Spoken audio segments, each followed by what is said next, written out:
content is for informational and educational purposes only. You should not construe any such information or other material as legal, tax, investment, financial, or other advice.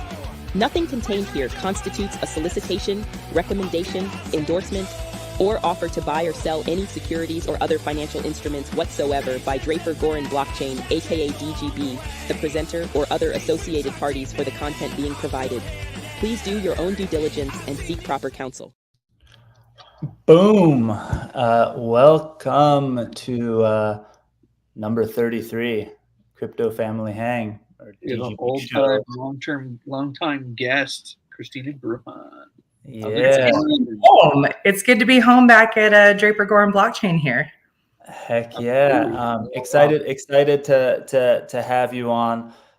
Stoked you're joining us. It's probably crazy. It's actually been too long. The fact that I said we're at number 33 and this is the first time you're on the sort of new iteration of the live stream.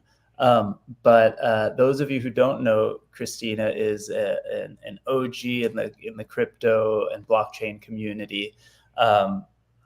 We must have met like, I don't know, 2017, 18 at the crypto events or so. Yep. And excited that we were messaging because I was saying that I'm probably going to be at the SALT event in Wyoming in a couple weeks, and you were talking about doing an event there too. So, but you have so many things going on, so you know it's going to be fun to catch up. But first off, how you doing? How you feel about the crypto markets? Oh man, well, let's see. Yesterday we just saw the Nikkei decouple for like the first time in a very, very, very long time. I think that what's happening in the markets is indicative of this 15-year-long recession that definitely should have happened by now. There's some corrections that are coming, and yeah, I mean, I'm feeling good about my life and what we've put together. And, you know, this weekend was my birthday. So, happy birthday. You know, 3 is my magic number. And so being on episode 33 feels significant as well. But we pay attention all the way down to the level of transaction at Continuum. And we see that we're just getting started with the tokenization of real world assets, these secondary markets and liquidity pools. And the big topic for Wyoming is regulation. A lot of folks saw at Nashville, BTC Nashville, that there were some comments made of a political nature that really indicate that digital assets is here to stay no matter who wins the election. And we've been preparing for this at Continuum since before COVID. You guys have known me since the very beginning when I came into the scene and I said, let's do data science and predict the price of Bitcoin. And that was 4 years of my life to learn about 4,000 impacts and the new indexes that digital markets will open up, and really teach me about consumer behavior at the institutional level. That was really a deep education of that. So when COVID happened and I wanted to start my own business, I looked at the entire landscape of the over 100,000 people that I had met, over 150 conferences that I had met, and I did the quick math and I said, at minimum, 50,000 people that I've met in the last 4 years do not get to come with me in this next iteration. They don't get to be at Continuum. Those are people who are running around saying, we don't need no stinking regulations. We don't have to pay taxes. And I'm like, do you like clean water? Do you like the environment showing up? We don't need, you know, let's, we don't need regulation, right? We don't. I would wish that most was gone, but to say, you know, to get to the point you're trying to make is that we do choose to live in certain countries, right? We do have a very lucky, you know, fortunate life to have been born in certain countries or live in them now, and there are certain things that we've learned that you know, people don't always act nice in free-for-all kind of environments, and I would like clean water, and I would like, working infrastructure. But we've also learned that the folks who have created the regulation over the years are not the people I would choose to be in charge of the clean water or the roads. And that's I think probably the biggest problem that we need to solve as a society or as a community in general, right? Like, I've said this on this show 1,000 times. I don't shy away from political things, and I kind of wear it on my sleeve. And I know we have some fun arguments here, but like, my big thing is like, I think on the last show, I always bring up the example of veterans and soldiers, because even though I've been a very mostly anti-war, anti-violence person in my life, and against pretty much almost every time my friends who are in the military get sent off to do something, they did do it. They did it for the good of their country. Whether certain people of us, including myself, think that they did it for the right reasons is irrelevant. They should be taken care of, right? And they're not. That's the fucking most insane thing. Then we can go. Then we can go to the next thing, and we can debate. No, I was gonna say, right? You have perfectly framed the debate at Continuum. You have perfectly framed why one person's opinion won't cut it anymore. We need collective intelligence. We need a knowledge system that allows for input, and we need transparency to these liquidity pools. So let me finish. Tell me. Yeah, I want to know. I want to know. Intro really quick. Yeah, and I want to know. Like, tell me more about Continuum. Like, exactly. We've definitely looked at all of this from an academic level. So back in 2020, when the world shut down, I looked at the landscape and I said, I'm going to do something on my own. What do I want to do on my own? I want the world to know what I know about these 1,500 amazing geniuses that are doing real things, that have told me point blank they want to be compliant, or they've already achieved compliance. They filed their S1. They have a registered investment advisor. They have a chief compliance officer. And so we started to look at the world, and this is way before FTX, and it was way before Voyager and Celsius. And we were looking at these problems of greed in the system. And any data system and any biosystem, anytime that resources are aggregated in one place, another party will come along and gobble them up and congratulate themselves for finding such a great pile of nuts, with no thought as to all the work that the squirrels put in to keep them there for winter. And this is a big problem, that if in the 2000s, if everyone, no matter what kind of business you had, you became a tech company, you deployed email, you went from paper to email. We're in the same shift, and you can kind of think of it almost I'm going to interrupt you again and be annoying, but here's a slide that I used to have in one of our presentations that I need to start using again, but I've shared here, right? Right. Yes. No one starts an internet company anymore, right? Right. And when you say that out loud, people are like, what the fuck are you talking about? But the reason I put that in there is because the next slide basically says that every company is an internet company now. A hot dog stand is an internet company now. But in the early 2000s, or even in the late 90s, you had to be very specific that I'm starting an internet company, right? Because that was the differentiator. Now it's literally everyone. But go on. I didn't mean to. No, you're illustrating the point perfectly. So if everyone was an internet company, every brand has to be a technology company.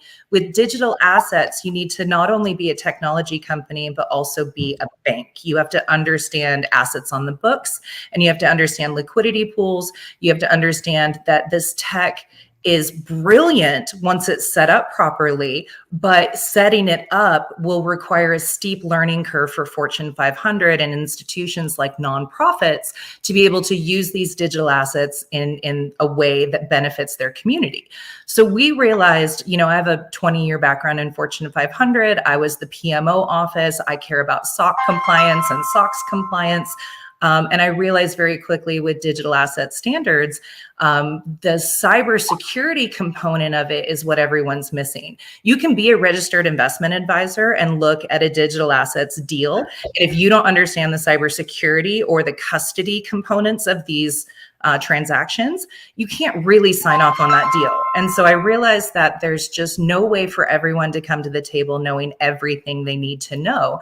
We're going to need to pull this together in a trusted environment to be able to share the knowledge that I've spent tens of thousands of hours with specialists in cybersecurity, in legal, in the marketing legal language of what you can say to US consumers. And we really wanted to quantify these things in something that could be a report that anyone could understand. We talk about applying color-coded sticky notes. It is this, it is not this. And to create a framework of trust, we had to be able to quantify all the way down to tech, team, and intentions around the transaction. So whatever the transaction is, that's where your regulations come in. And some transactions, including real estate and insurance, they need specific licenses to do what they say they do. These people that are out on Twitter that are saying, pay me $250,000 and I'll show your coin, that's illegal. And the fact that the SEC would not come straight out and say that's illegal, we decided to create our own Chamber of Commerce at Continuum to decide who is trustworthy enough to come into our virtual ecosystem for anyone to meet and know that they have gone through a vetting process that is there to protect US consumers. Yeah. We start with, you have to have an EIN number, you have to be an actual business, and you have to have an intention of compliance. Whatever that looks like to you, even if you're defending that you're not a security, I will listen to you if you promise that you're there to protect the US consumers. And I can prove it through a PMO standard of auditing and weekly reporting. And really, it's just building a data system for these communications. The transactions themselves are very interesting that we're starting to see layers. The technologists are almost bored with blockchain at this point. They're like, yeah, it's on a blockchain. Okay, but what does it do?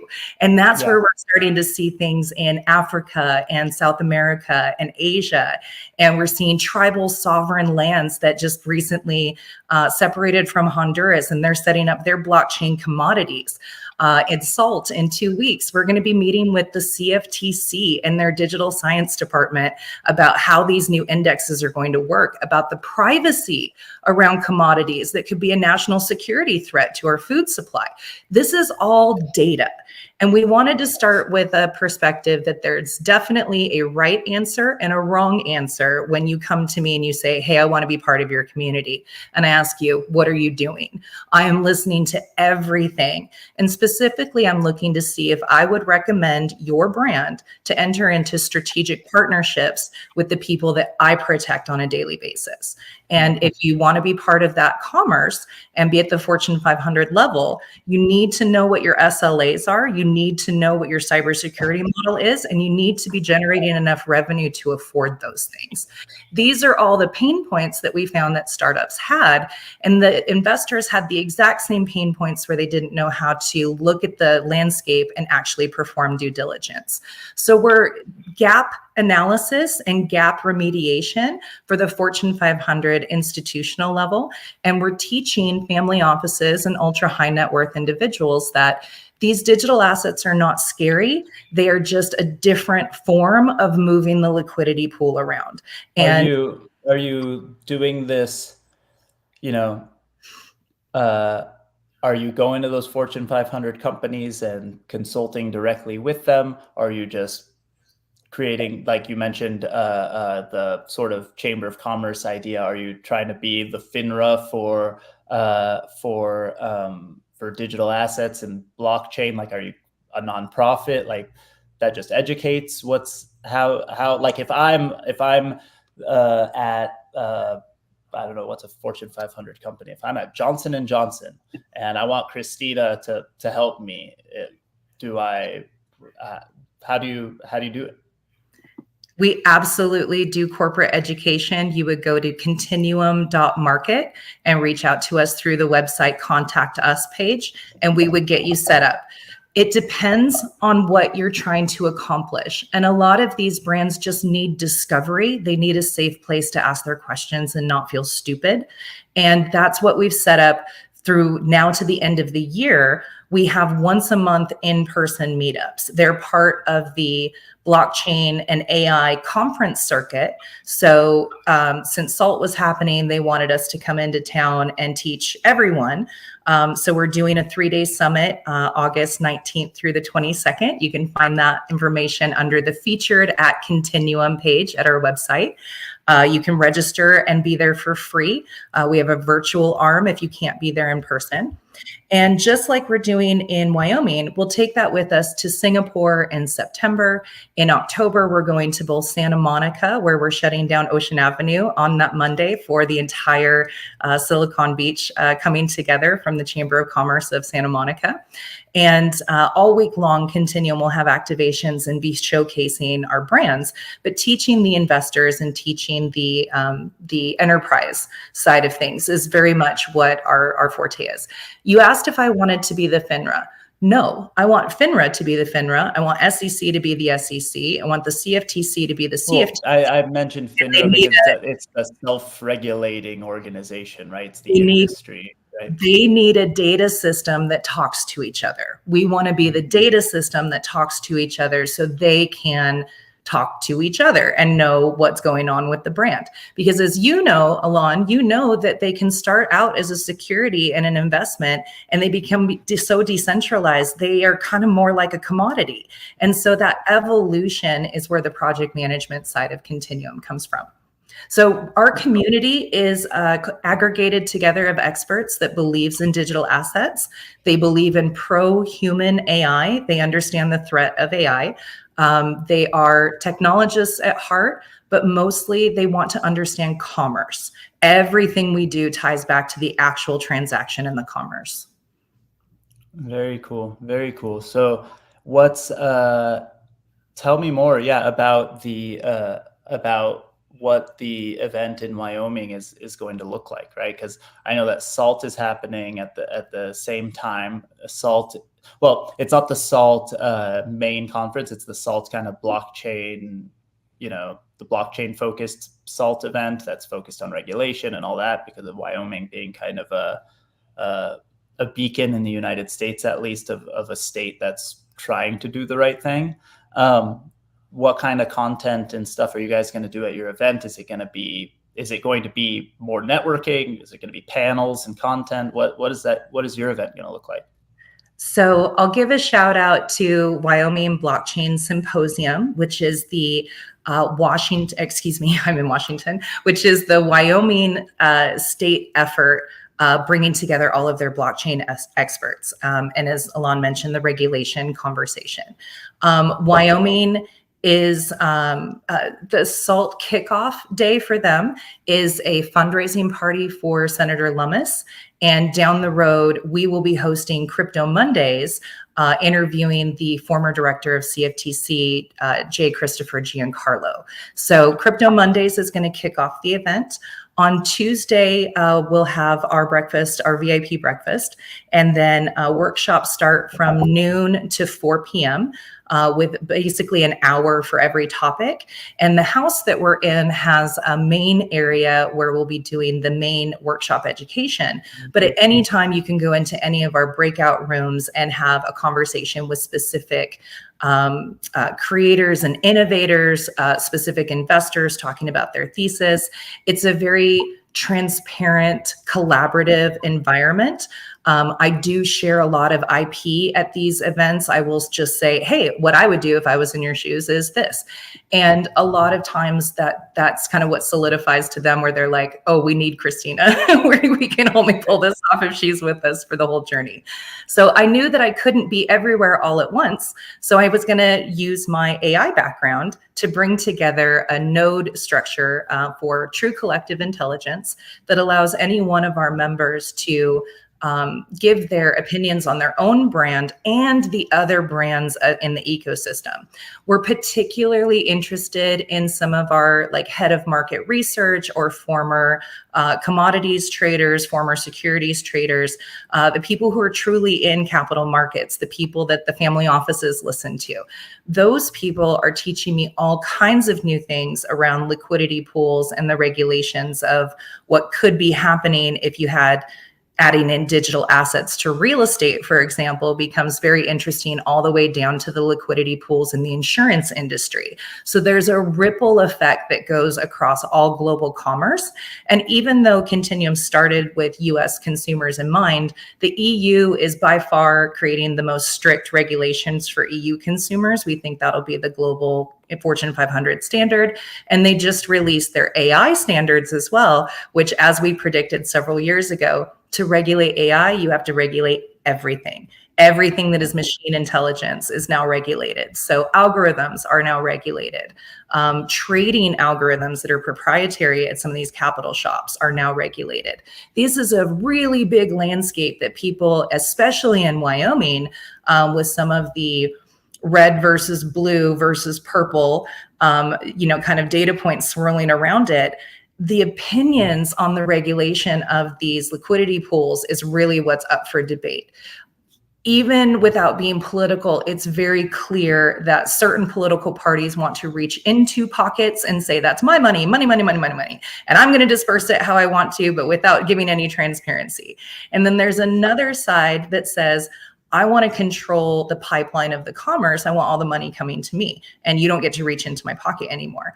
And no matter where you are on red or blue, the continuum of low to high is that spectrum. So a lot of people think continuum means data science that goes on forever and ever and ever and ever and ever. The data set of continuum in data science terms is actually really specific. It is a red to blue spectrum. It is a low to high spectrum. Something always falls on within a polarity. You will fall somewhere on that spectrum. And those unique data points is what ends up building your belief systems, and it ends up guiding your consumer behavior. And I'll pause there because that's a lot of information. But the answer right now, Alon, is everybody is right and everybody is wrong, and we don't know because we don't have enough data. And I want to go get that data. Yeah. See, the way I feel about it all is that the people are generally right, and both sides, the way you framed it, I'm not sure I totally agree. But what I do agree is that whether you believe one side or another is putting their hand in your pocket or not, both sides want to control the money. That's really their main objective. And both sides are lying to us. And both sides are pretending like there's something that they're not. And right? That's true for every major geopolitical location around the world. It's true for every country everywhere. But I think that where you start to see their true colors is, of course, their actual actions. And what I will say is that if you are, I think that the beauty of this technology is, some of the fact that you can measure the things that you want to measure, because we never had access to any real data, and we still don't, into any insight of anything that's going on the bureaucratic front. But there is no more pure union than what we can do in a DAO structure, right? Because the best unions, and I mean that in the sense of maybe even a labor union, but even bigger, like the United States of America being a union, right? Everything happens blindly, right? It needed to be back in the day because there was no way to have a vote where you can't see my vote and know that and allow me the privacy of making a private kind of vote than the way we maybe do it now, in a more pure, smaller form. And maybe there was no way to elect somebody, for the people to elect somebody in the way that we can today, because we couldn't ensure certain things, right? We couldn't ensure that, one person, one vote. We couldn't ensure that the data would actually get to Washington, D.C., because we're such a big country and there wasn't a thing called the internet and there wasn't technology and encryption and all the things we have now, right? But we can have that now if we want it, right? And we can pick and choose where and how we decide to participate, right? And the needs for the old school types of bureaucracy don't exist anymore. Right. And Or so if you, yeah, and all I'm getting at is if you believe the things that you're saying out loud, no matter what kind of politician you are, you would be dying for a technology that would allow you to actually initiate those things, right? For people, to prove what you believe in, to maybe participate in the unions and the things that you want to participate in, and pick and choose the things actual consumer freedom and actual individual sovereignty, in the way that both sides of the aisle want, in maybe different ways or different categories, but neither actually wants you to have, because they lose their own power if they give it to you, right? Yeah. And so it's walking into the hornet's nest to teach politicians about digital assets. I'm aware of the hornet's nest I'm walking into, but no one else is going to do it, and no one can do it better than me. So I'm going to stand on that stage. I think it's the opposite. I think it's walking. It's walking. It's walking the. I don't know what you would call maybe some kind of predator. I don't even know where I'm going, but you're walking them into heaven if they believe what they're actually saying, right? You're walking them into a utopia, not into a hornet's nest. So they lose their power, right? If that's the problem. Anything that they feel is a threat to their power, they have straight up asked me, I don't want that. You need to disinvent that. And I'm like, you can't disinvent that. You can't not. I mean, like, that's how it works. That's how the tech works.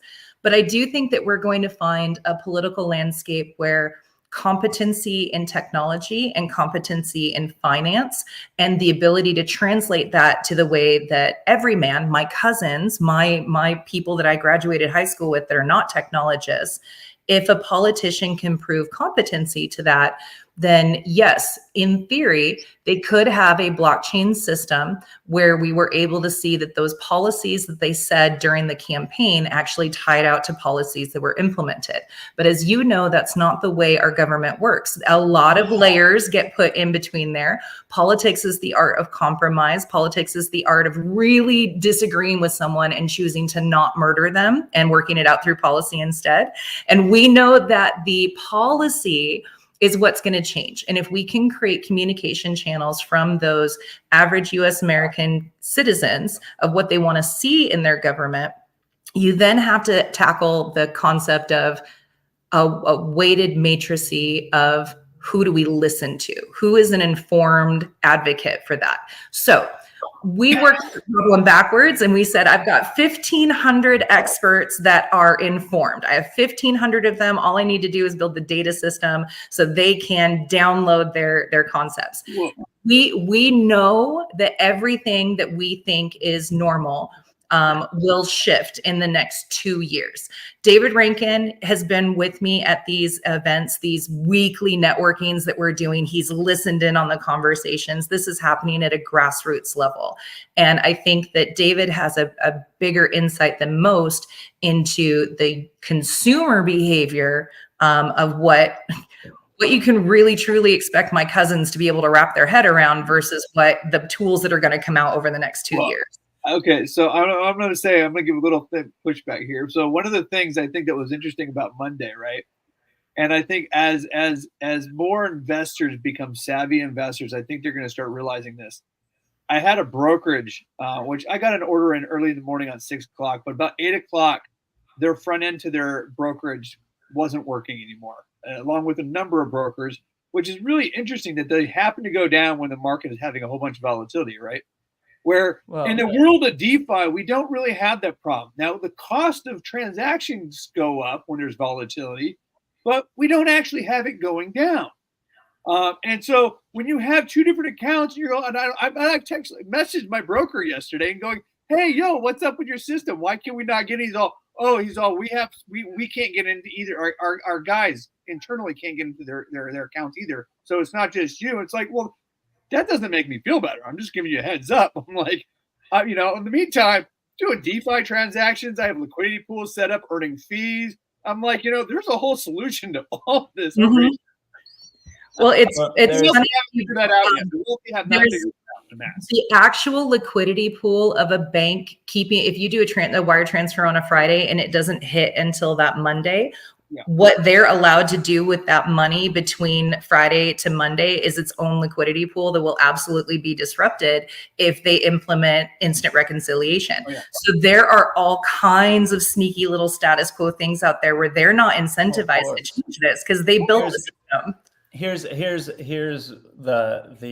thing, because Kristina is being too nice, I think, on the front of I don't believe, I think you're right on the incentives aren't there at all for politicians or the big major financial institutions. If you believe there's any difference between the two of them, the incentives don't exist, right? For them to change, right? Because but here's the beauty of we take it to the tech startup world framework really quick.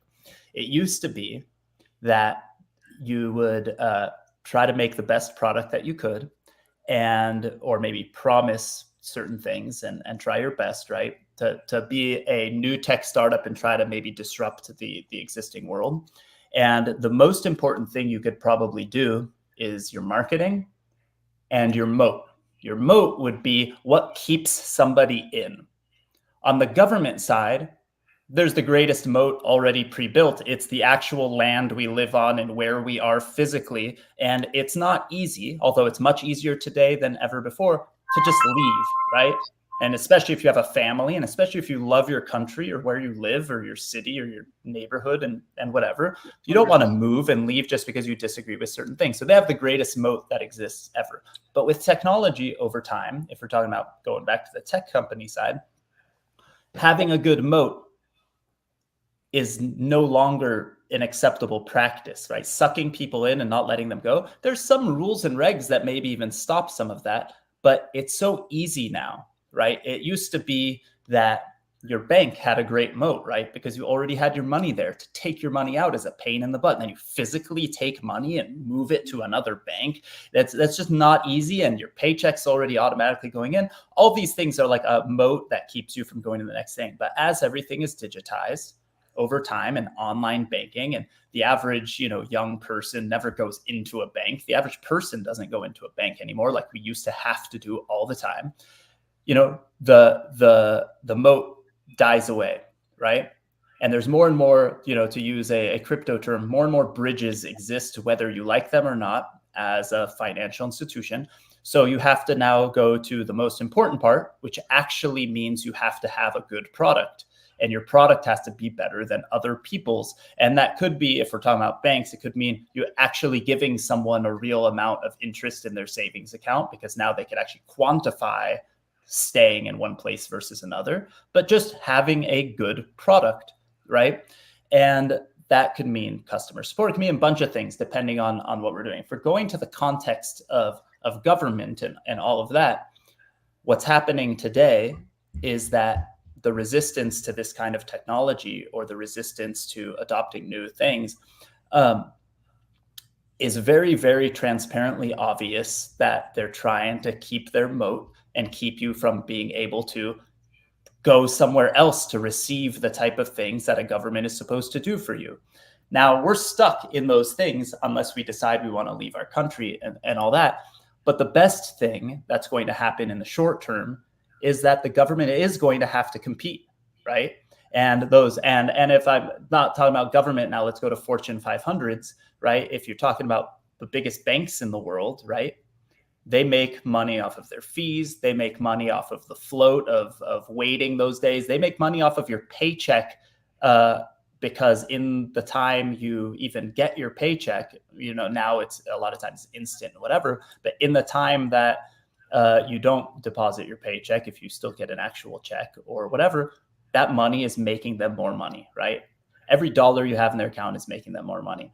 But let's also talk about their data. In your app, you click terms and conditions. There sometimes, I mean, banks have a different set of regulations, but these apps are looking at your data and often selling your data. So I know we were on the banking side, but like not just often, they're making money off your data, even if they're not selling it, but most of them are selling. But they're making money. They have very sophisticated AI algorithms to understand when you're going to be at the point of purchase to serve you an ad that you're, you know, they're trying to be there right at the moment of purchase. Yeah. So with that data side of things, the bank own your data ecosystem goes all the way up to CBDCs are a way to spy on you and to not understand what that landscape looks like.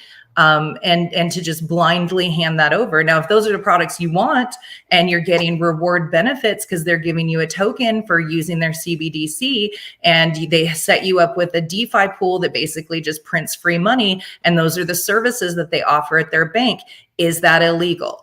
These are the questions that we're trying to solve at Continuum because that's what the tech can do. And to your point, to differentiate with that moat, in a generation or two, you won't use things if you don't get a token reward for it. We are looking at unlocking UBI. But the CBDCs, the central bank digital currencies, at an own your data philosophy, that is spyware. I agree with you. But the people don't tend to care.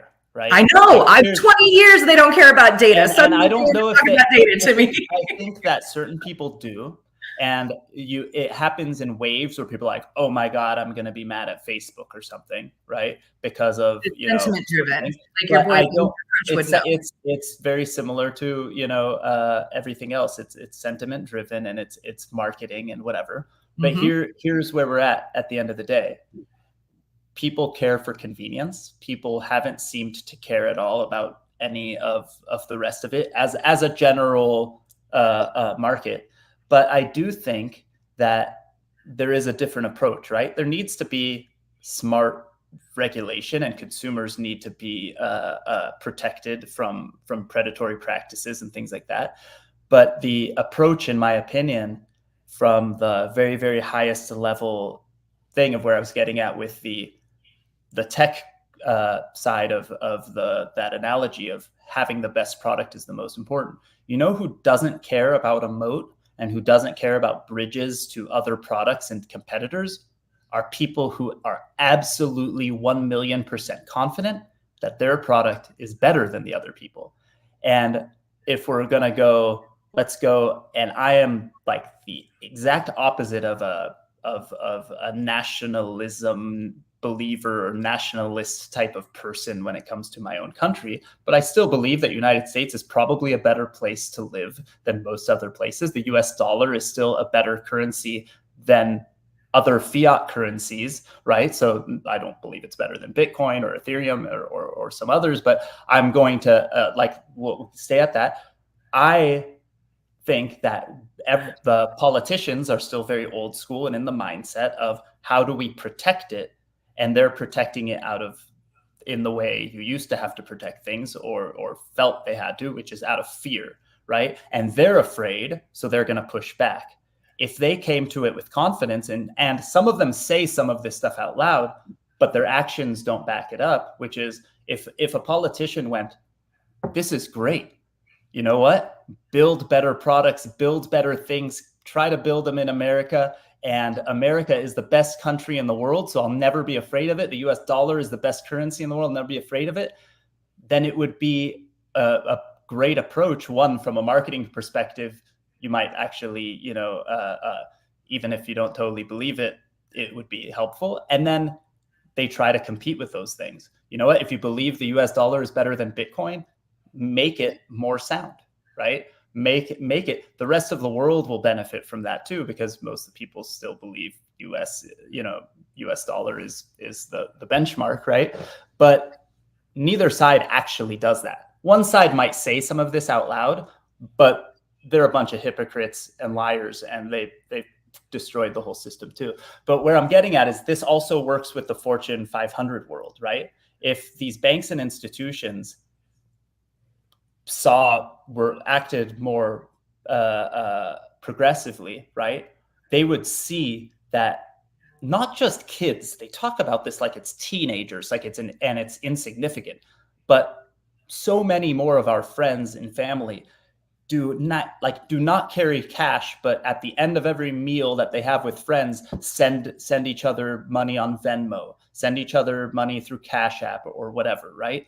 This is not, if you push against stuff like that, you are trying to say, you're actually hurting the US dollar. Those things help the US dollar because they see where the future is going and people continue to transact in dollars. The more people fight against those things, the more alternatives need to exist. All right. And so all of these Fortune 500 companies, all of these politicians, all of us, need to be looking at this stuff with an open mind, not look at it. I think they might feel like they're going into the wasp's nest or the bee's nest, whatever you were saying, but they're actually moving towards a better place, and they could amplify everything they do with it versus how do we get in here so we can compete? You're not competing with these products. These products only amplify everything we do, right? Like, ApeCoin does not make the dollar worth less. It makes the dollar worth exactly what it is, or at least you can transact with it. Bitcoin doesn't make the dollar worth less if you truly believe in it, because do people look at gold and go, oh shit, we got to control gold or else the US dollar is screwed, right? They don't look at it that way. Some people might benchmark one against the other and say one has inherent value, one doesn't, or vice versa. But that's also perception, right? Like, mostly. And so all I'm getting at is, it sounds like I'm arguing and saying like, I have a rebuttal, but I think David wants to say something first because I see between you and I, he's going to say like 3 words today. I really am. And he already said them. It's okay. It's okay. I'm listening. It's just, to me, it's just no. If David doesn't have it, I'll tell you something I plan to say on stage to these guys. Well, so go ahead, David. No, it's okay. I'll have a comment for afterwards. Okay. So to Alon's point, you're kind of looking at like the toys that we made in the 80s, like, oh, I got to protect my toys. Like if there's value, there's going to be nostalgia. People will still use it. But like, no one is trying to like make the next best My Little Pony, right? Like that market has been dominated. These are about new markets and new products and new incentives and new memberships and sweatshirts that have an NFC token that earn double if you pair it with the skateboard that also has, movement mining. Here's my theory about this. The entire digital asset class, when I looked at it last week, was worth $2.33 trillion. All the banks in the US alone are worth just shy of $24 trillion. So the entire digital asset class, Bitcoin, Ethereum, and everything else, no matter how you feel about it, is teeny, teeny, tiny in the global economy. But here's the thing.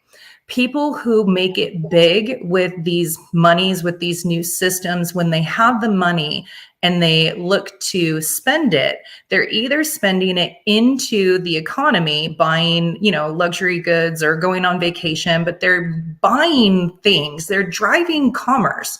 And if you use modern monetary theory, which says we live in abundance, not scarcity, scarcity is a value that makes a commodity differentiated, but we actually live in abundance where money flows freely around this little blue and green rock that we live in.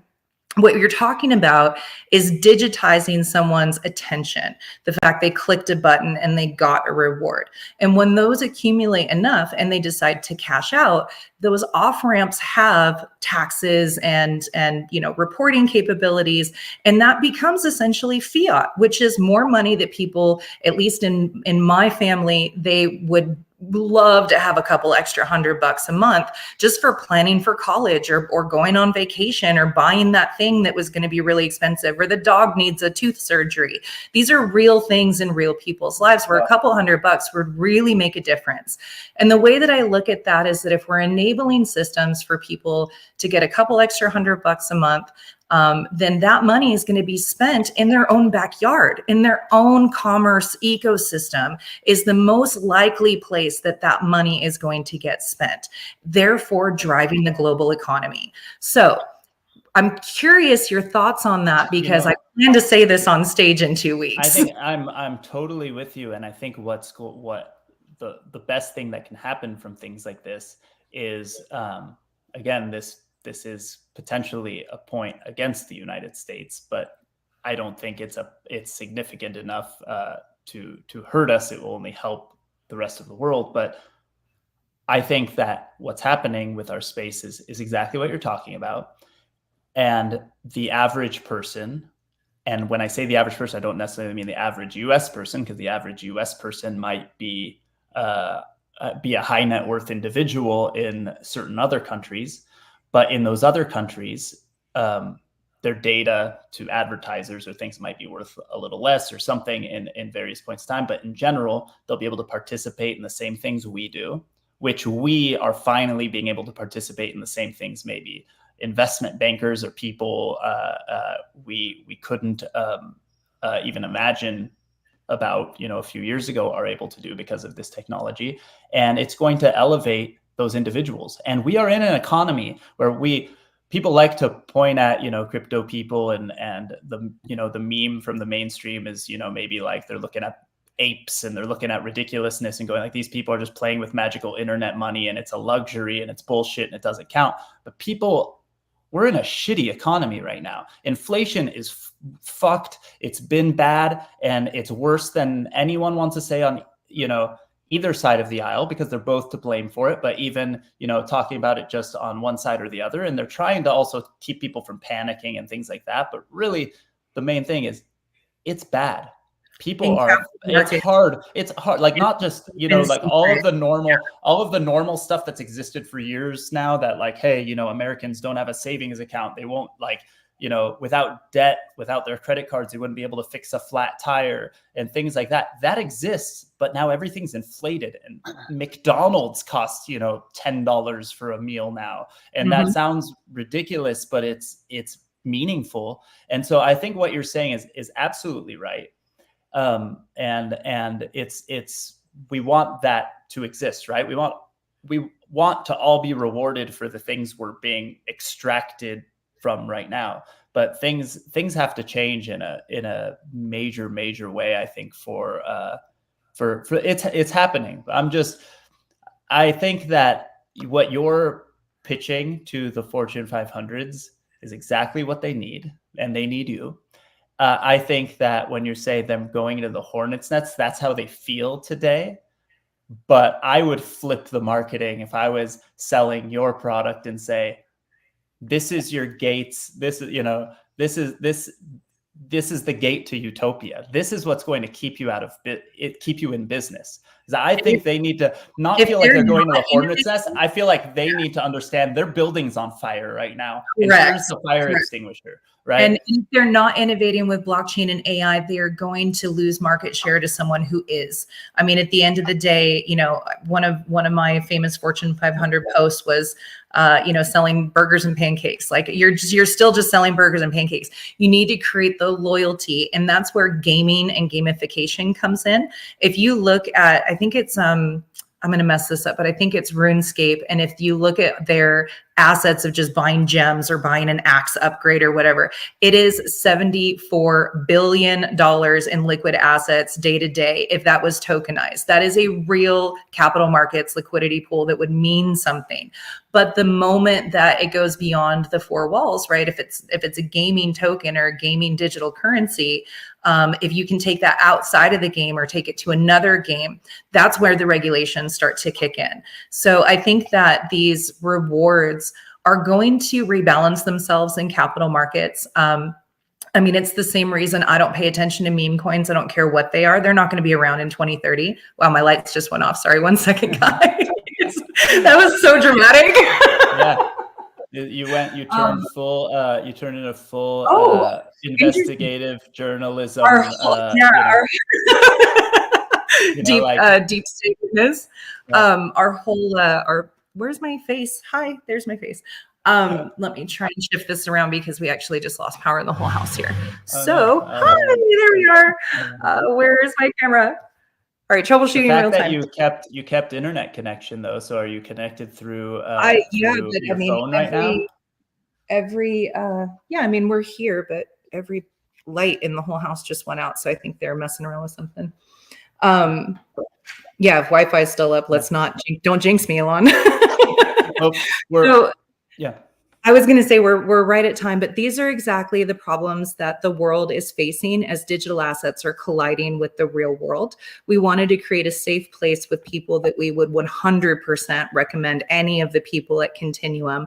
And we're getting ready to build the new ecosystem so that about 6 months from now, around January 1st, anyone can come into Continuum. Anyone, and whatever your data points are, those are your data points. That is how you're represented in the community.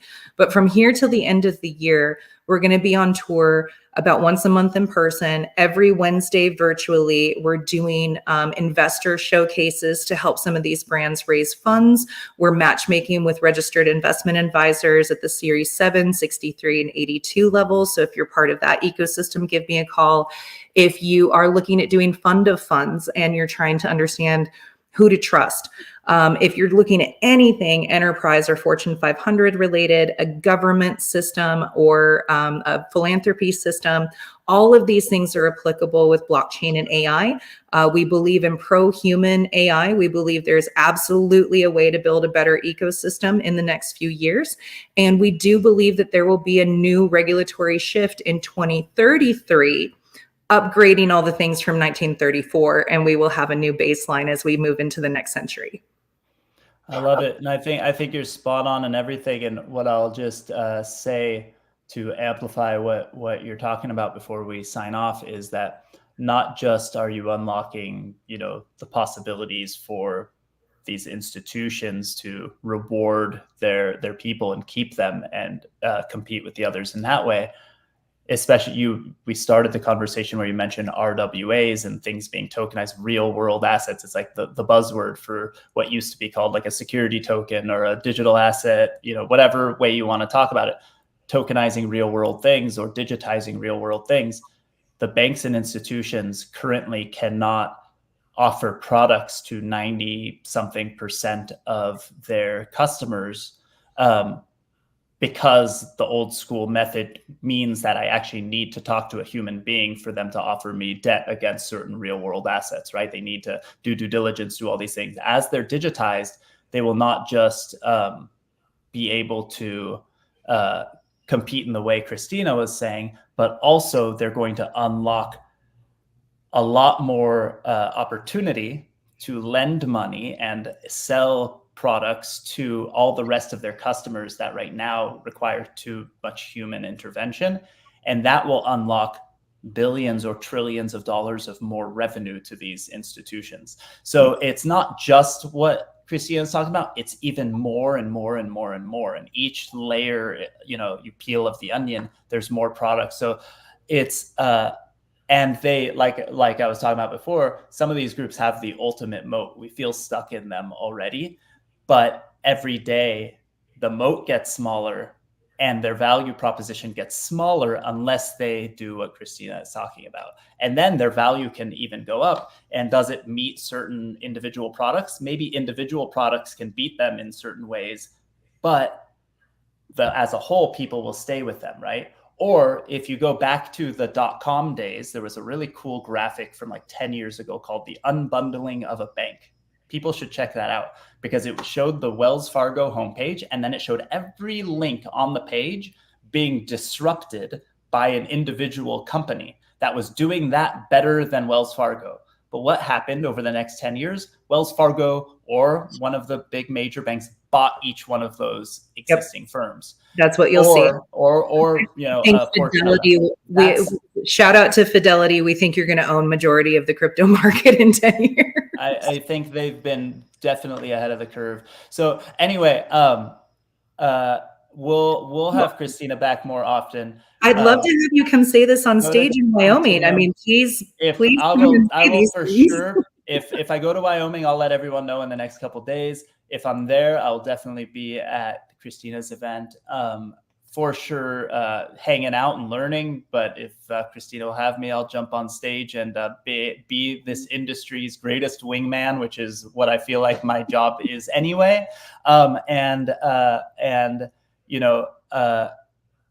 Continuum.market to check out what she's working on. And I appreciate everyone. Have a great week, everyone. We'll talk to you soon. Thank you, Kristina, for joining us. And thanks for having me.